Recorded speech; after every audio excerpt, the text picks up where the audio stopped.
Hello everyone, welcome to Visionary Classes. Here we are with the lecture number 3rd on the JNU Environmental Science MSc level paper on the previous year question 2018. I request you to subscribe our channel and contact us for the latest study material in this number. The first question we are seeing here, it says that what is the degree of the freedom F at a triple point in a phase diagram of water system is? Okay, so in a triple point the phase is what? 3 because क्योंकि हमारा जो water होता है वो आपका water के stage में भी एग्जिस्ट करता है, ठीक है। गैस के स्टेट में वाटर वेपर होता है, ठीक है, वाटर वेपर बनता है और फिर आपका आइस भी बनता है सॉलिड स्टेज पे, ठीक है। तो 3 फेजेस हैं, ठीक है, तो 3 phases. Okay, then the number of components is C equal to 1, क्योंकि वाटर तो एक ही कंपोनेंट है, H2O है, ठीक है, कंपोनेंट तो चेंज नहीं हो रहा है भाई, ठीक है, H2O है। सो डिग्री ऑफ फ्रीडम का फॉर्मूला, ठीक है, अगर हम निकाले डिग्री ऑफ फ्रीडम का फॉर्मूला तो आपको एक याद रखना है, that is the term that is phase rule. Phase rule बोलता है degree of freedom plus phase is equal to component plus 2. This is the formula. So according to this formula, if you put the values, you will get 0. Okay. So आपका इस question का answer degree of freedom F at a triple point in a phase diagram of water system will be what? 0.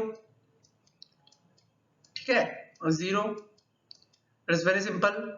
ठीक है, यहाँ पे आपको phase rule याद करना है, F plus phi equal to C plus 2।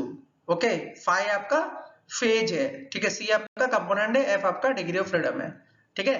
I am sure ये समझ में आया होगा, ठीक है। Next question is asking which is the not true for electrochemical cell, ठीक है। आइए थोड़ा पढ़ते हैं इलेक्ट्रोकेमिकल सेल के बारे में पहले, ठीक है। It is a fuel cell is an electrochemical cell that converts the chemical energy from fuel into electricity through electrochemical reactions of the hydrogen fuel with oxygen or another oxidizing agent, ठीक है। तो यहाँ पे क्या हो रहा है भाई, यहाँ पे आपका इलेक्ट्रिसिटी पैदा हो रहा है, किससे? आपका केमिकल एनर्जी से इलेक्ट्रिसिटी पैदा हो रहा है, ठीक है, electrochemical reactions of the hydrogen fuel with the oxygen and another oxidising agent के प्रेजेंस में, ठीक है। हाइड्रोजन फ्यूल पैदा हो रहा है ऑक्सीजन और अनदर ऑक्सीडाइजिंग एजेंट के प्रेजेंस में थ्रू द केमिकल एनर्जी, ठीक है। आपका इलेक्ट्रिसिटी पैदा हो रहा है किसमें? इलेक्ट्रोकेमिकल साइकिल में, ठीक है। तो it is very true that it converts chemical energy into the what? Electrical energy. This is true, 100% true this is. But अगर रिवर्स की बात करें, it converts electrical energy into chemical energy, ये तो भाई रॉन्ग है यार, नॉट ट्रू। यही तो है, आपका आंसर तो यही बन जाता है, ठीक है। आई होप आपको आंसर तो मिल गया होगा, ये आपका आंसर है, ठीक है। लेकिन अगर हम बात करें थर्ड स्टेटमेंट की, चलिए पढ़ते हैं थोड़े थर्ड स्टेटमेंट की तरफ, ठीक है। रेडॉक्स रिएक्शन के बारे में बोला है, ठीक है। तो आइए जानते हैं क्या होता है, ठीक है। In an electrochemical process electrons flow from one chemical substance to another driven by an oxidation reduction redox reaction. A redox reaction occurs when the electrons are transferred from a substance that is oxidized to one that is being reduced, ठीक है। तो it is based on the redox reaction। ये भी एक मतलब है आपका correct statement, ठीक है, ये आपका करेक्ट है, ये भी करेक्ट था और ये भी करेक्ट है, ठीक है। लेकिन हमारा नॉट पूछा है ना, तो आपका आंसर क्या होगा? बी, ठीक है। नॉट पूछा है तो भाई बी होगा, ठीक है। अगर बात करें in an electrochemical cell the salt bridge is used to move the ion from one solution to another, ठीक है, without mixing the two solution and completing the circuit, ठीक है। ये आपका क्या है? सॉल्ट ब्रिज का काम है। तो सॉल्ट ब्रिज तो होता ही है, ठीक है, सॉल्ट ब्रिज तो वहां पे प्रेजेंट होता ही है, ठीक है। तो आपका आंसर क्या होगा? उल्टा नहीं होगा भाई, इलेक्ट्रिकल एनर्जी नहीं कन्वर्ट होगा केमिकल एनर्जी में, ठीक है। तो आप फिगर देख सकते हैं, दिस इज द फिगर, ठीक है। आपका हो क्या रहा है, यहाँ पे एक्सचेंज हो रहा है आयन का, ठीक है। Fuel access, fuel in, air in, electron का movement, okay, chemical reactions, unused gases निकल रहे हैं, ठीक है। तो ये आपका इलेक्ट्रिक करंट पैदा कर रहा है, कहां से? इलेक्ट्रोकेमिकल सेल से, ठीक है। तो ये आपका एग्जांपल है इलेक्ट्रोकेमिकल सेल के बारे में।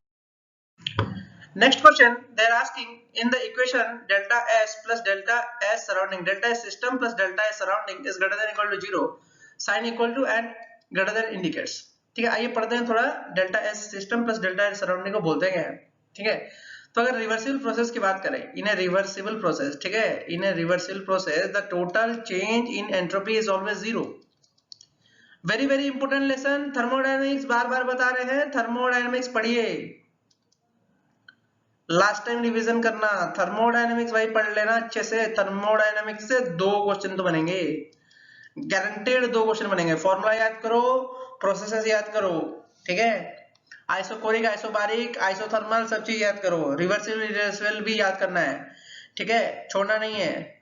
तो इन रिवर्सिबल प्रोसेस क्या हो रहा है कि total energy in the entropy is always 0, ठीक है।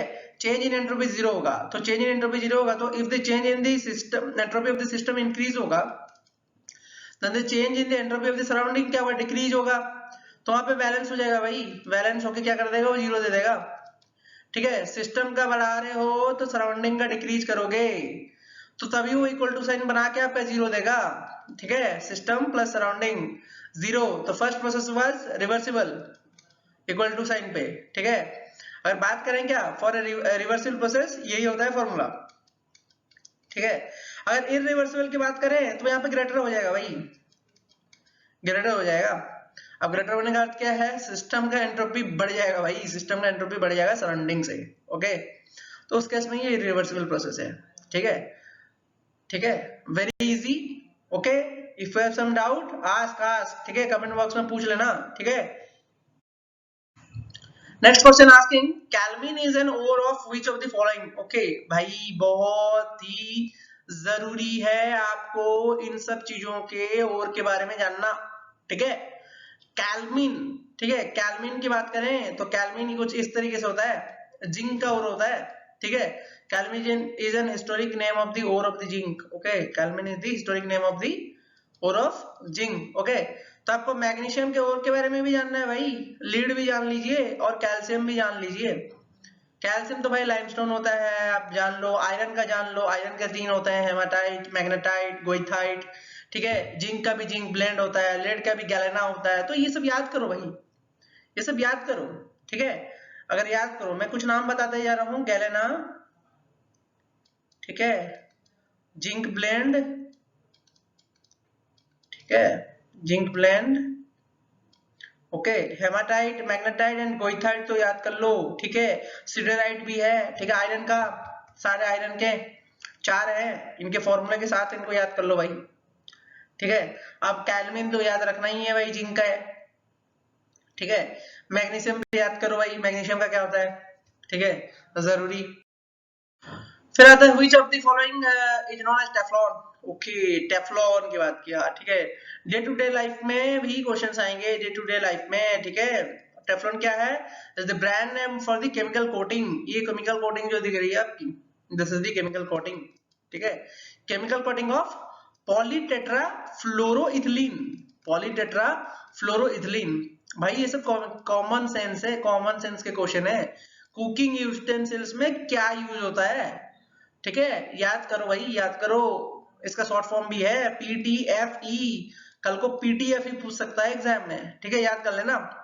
It was first made in 1930 to create the non-reactive and non-stick surface, तो non-stick pan जो यूज करते हो, it is known for its use in cookware, cookware में use होता है, although it can also be used to coat other material like wires and fabrics to make them waterproof, waterproof बनाने के लिए use होता है, ये भी भाई इंपोर्टेंट है, ठीक है, याद करना है, ठीक है, थोड़ा याद करो इसके बारे में।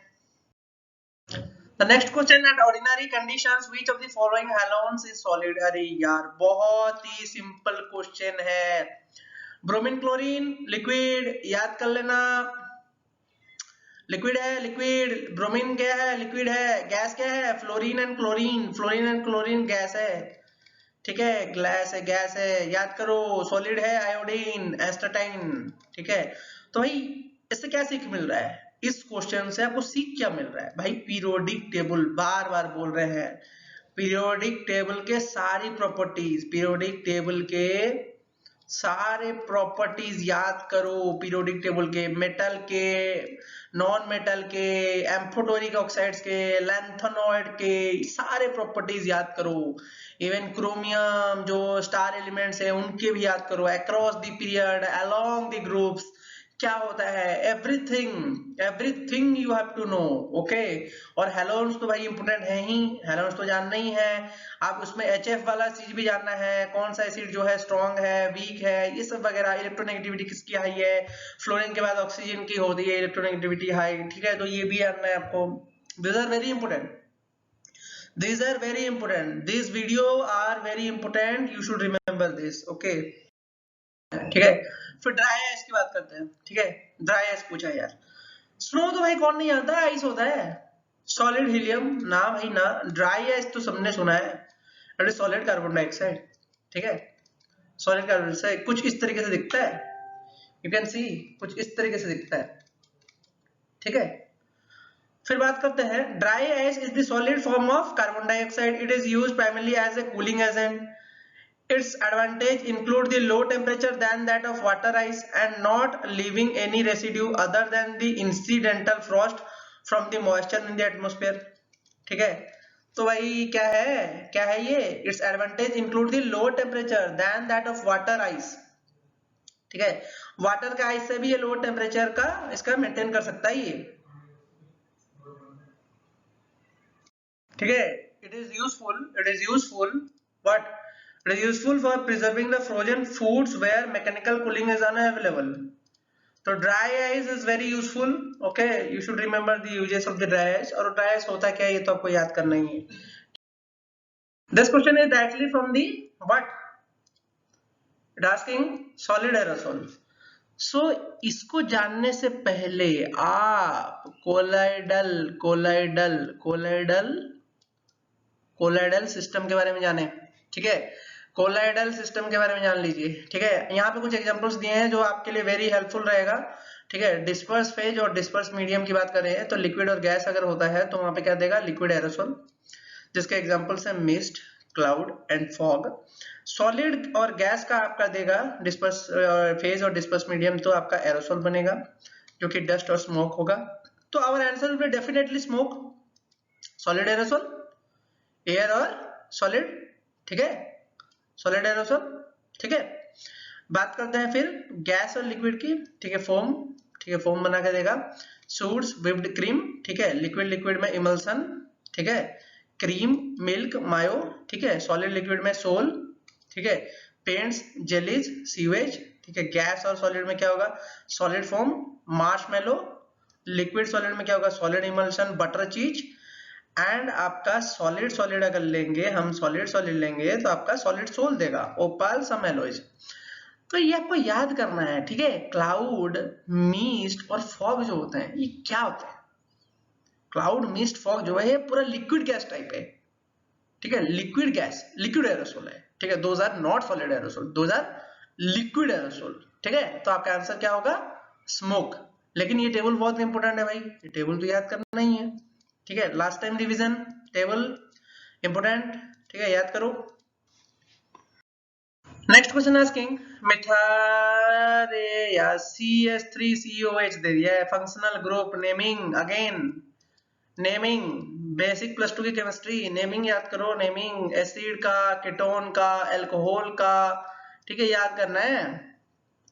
तो भाई आंसर तो डेफिनेटली आपका इथेनॉइक एसिड होगा, कौन नहीं जान रहा है, 2 कार्बन है, ठीक है, इथेनॉइक एसिड होगा आंसर। लेकिन थोड़ा बात करते हैं इनके प्रॉपर्टीज के बारे में।